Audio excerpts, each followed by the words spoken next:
চোরের জ্বালায় বাইক রেখে বাথরুমে যাওয়ার অবস্থা নাই, তাই কিনে নিয়ে আসলাম তাইওয়ানের অরিজিনাল ডিস্ক লক। তো কথা না বাড়িয়ে চলেন আজকে ডিস্ক লক সম্পর্কে আপনাদের কিছু ইনফরমেশন শেয়ার করা যাক। Hello everyone, welcome to my YouTube channel and Facebook page Ifti. This is my Gixxer FI double disc bike. আর আমি আজকে আমার ব্লগে যে বিষয়টি নিয়ে কথা বলবো সেটা হচ্ছে ডিস্ক লক নিয়ে। কোন ডিস্ক লকটা আপনার বাইকের জন্য সবচেয়ে বেশি ভালো হবে। তো আপনারা আমার ককপিটটা দেখতে পাচ্ছেন। আর আমার বাইক যেটা সেটা যেহেতু নতুন বাইক, এ পর্যন্ত রান করেছে মাত্র 624 কিলোমিটার। আপনারা মিটারে দেখতে পাচ্ছেন 624 কিলোমিটার রানিং, এবং সময় বাজে 5টা 25 মিনিট, 5টা 48 মিনিট। তো এখন কথা না বাড়িয়ে চলেন শুরু করা যাক। লুকিং গ্লাসটা ঠিক করে নিচ্ছি। তো বিসমিল্লাহির রহমানির রহিম, শুরু করা যাক।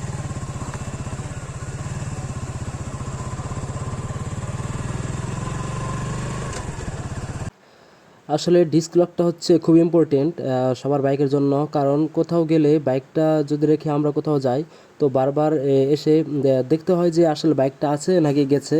যার জন্য ডিস্ক লকটা খুব ইম্পর্টেন্ট। যদি একটা ভালো মানের ডিস্ক লক হয় তাহলে সেটা আমরা মোটামুটি একটু টেনশন ফ্রি থাকি যে না, বাইকটা আমার সেফলি যেখানে রেখে এসেছি সেখানে আছে। তো যার জন্য এখন আমি যাচ্ছি আমাদের শেরপুর শহরেরই একটা পরিচিত দোকানে।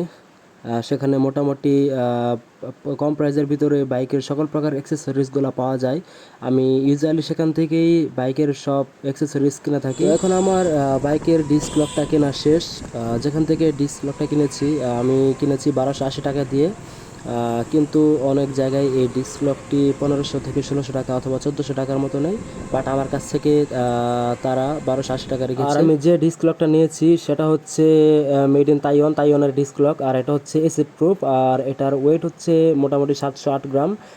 যার জন্য আমি একটু ভরসা পাচ্ছি যে ডিস্ক লকটা ভালো হবে। তো গাইস, এই হচ্ছে সেই আমাদের ডিস্ক লক। আমি আনবক্সিং করছি, যদি আমি তালাটাকে বের করে নিয়েছি। আর এই ডিস্ক লকের সাথে আপনারা একটা ওয়েল পেয়ে যাবেন। যদি কখনো আপনার তালাটা লক হয়ে যায় বা জ্যাম হয়ে যায়, তখন এই ওয়েলটা দিলে তালার জ্যামটা ছেড়ে যাবে। আর তালার সাথে আপনার দুইটা চাবি দিয়েছে, ডাবল চাবি যেটাকে বলে।